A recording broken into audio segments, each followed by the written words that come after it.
Hey, I wanted to talk to you guys today about follow-up. This is a question that comes up all the time. Follow up. What do I do when I get a lead? How do I follow up with them? How many times do I call them? What's too much? What's not enough? What's going to make these things effective?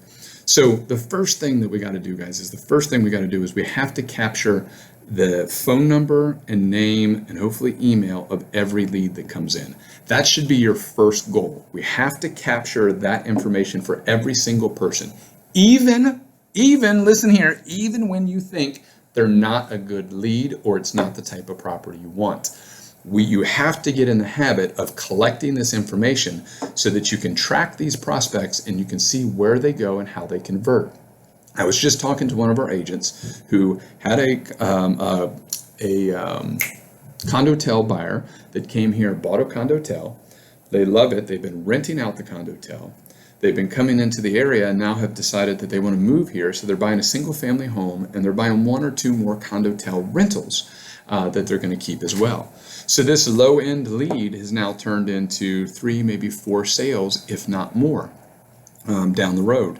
So I just want to point out that we got to get the information for every lead. And then once you get it and you save it, either in your phone, in Booge, or wherever you're going to put it, you got the information. Now what? Well, now you have to look and try and get engagement.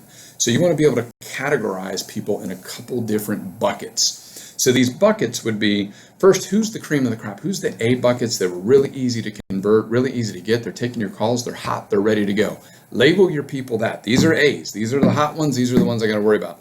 Then the B's maybe are a little further down the road. They're going to be, a couple months down the road before they buy, or they're just not quite as responsive or not sure what they need. And then the C's are the ones you're not getting hold of at all, or you really got to get them to engage. So I want you to think about engagement. When you're rating people A, B, or C, you're thinking about the engagement. Are they real easy, ready to go? They're going to a little bit further down the road, but I got to keep them top of mind. And then the third one, I'm not getting any engagement or feedback from them at all. Then you're going to try to put all of that together and how to take them from one step to the other. So if you start with the C's who aren't giving you any engagement, your goal and your focus with them is to get them to become from a C to a B. Now they're engaging with you. Now you know what they need. Now you have a time frame of what they need. And then after they've engaged with you, now they're a hot buyer. They're going to be in the A. They're ready to go right now. You're able to find them right now, and you're going to be selling them something within the next 30 days or listing their home within the next 30 days. So we have to have that progression there. A, whenever leads come in, we want to find who's easy, who's cream of the crop. And then B, the next thing, I shouldn't say B, but the next thing is who are going to be the people we need to follow up and work on. So the next question is, how many times do we call people? When do we delete people? When do we get rid of people? Well, that's really important to think about. And I'm going to tell you the industry says that it's going to take 8 to 10 attempts to even get contact with somebody and get them to engage with you. So think of that, 8 to 10 attempts to even get them to engage with you. Well, most of you aren't calling people 8 to 10 times, and you're not tracking that you're calling people 8 to 10 times. So that's why it's so important that we put them in something, a database of some sort so that we can track them, an Excel file, whatever you're going to use, Booge, put them in something so we can track them, categorize them A, B, C, then you know how to deal with them. And after you know how to deal with them, how many times are you contacting them? What do you got to do to reach out to them? So you want to reach out to them multiple different ways. You may need to text them, you may need to call them, you may need to email them, and you need to do it at a frequency that's relatively aggressive from their initial call. The sooner you get them to engage with you, the sooner you can provide value to them, and the more likely you are to be able to convert them into a B or an A. Okay, so when that call comes in or that email comes in or that lead comes in and if you have that initial engagement, it's really important that we quickly engage with them again and provide value. We don't want to just be order takers. We have to provide value back to them to be able to convert and get them back over to us. So you have to be able to build value with them and you have to get them to engage. How do you do that? You're going to use things like text messages. You're going to use things like double dial. You're going to use things like 8, 9, 10 attempts. You're going to leave messages, send emails that are intriguing and have some kind of value behind them. So like, for example, if you're going to send a text message or a call to somebody who's not responding, do it with some excitement. Like, I have this property that I think is going to be perfect for you. Give me a call back so that we can talk about it before it gets sold. That's going to give you the opportunity to put some kind of urgency for them to call you back. Or, hey, did you see the property that I sent you? I think it's going to be perfect for me. Give me a call. That's way better than sending them the link. See, what we miss is if we send them an MLS link or even send them a link from our website, what we're missing is they have all of the information on that link. They get to see all of the pictures. They get to know the bedrooms, the bathroom, the prices. They get to look at where it is on the map, and they can self-rule out whether that's something that they want to call and talk to you about or whether they want to engage you on. That's not a way for us to provide value. That's not a way for us to be able to capture them because they're missing out on a lot of things. We might not be sending them exactly what they want because we don't have the right information.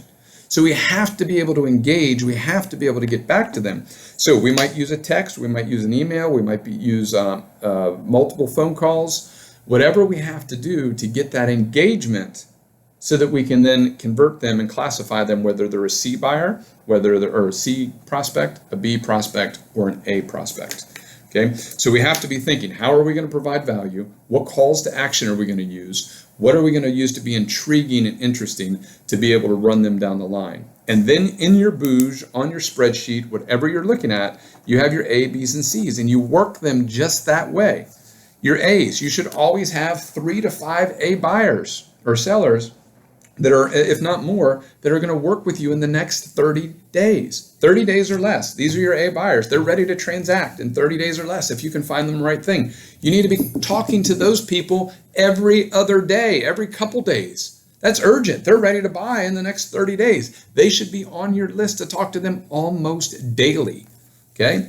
So that's one. Once you've gone through and called and followed up and looked for properties for all of your A's, the next thing you're going to look for are your B's. Who can I take from a B to an A? So you'll call through all of your B's for that week, that day, that month, whatever you got to do to identify the B's that you can convert to become A's. And then your C's, you're just trying to get engagement from these C's. You're just trying to get them to talk to them so you can determine, are they going to be a B or are they going to be an A? Right? So that's what you want to focus on, and it's going to take you 8 to 10 attempts and calls for a lot of these B's and C's. The A's are going to be easy. That's what you guys are used to dealing with. That's what you like, is you take the A's right off of the top, but most of us are dropping the ball on the B's and the C's. The follow-up on the B's and the C's, they're getting lost in the mixture. They're not getting an email every week from you. They're not getting a phone call every week from you. They're not getting value every week from you for you to be able to convert them and turn them into that B or A buyer. Okay, so that's going to be my challenge to you. That's what I want you to think about, is what do you do? What does your system look like when you get a buyer or a seller or whatever? You get a lead. What does it look like? What actions automatically start and roll into place? What do you do to make sure that you're going to be able to follow up and not waste this lead, not waste this phone number and email? Every phone number and email has value to it. Okay, value to it. Continue to market to that email, continue to market to that phone number for as long as you possibly can. If they're not ready to buy right now, they might be 5 years down the line. Let's just put them on a less aggressive plan, right? They'll be on a less aggressive plan, the C plan. If they're ready to buy in the next 30 days, man, we are eager, excited, enthusiastic, ready to help them, and we got to be ready to go. So you got to think about where your buyers are, how to classify your buyers, and what you need to do to be able to get them to engage so that you can provide them the right value and the right service. Hope you found that helpful, and I'll talk to you soon.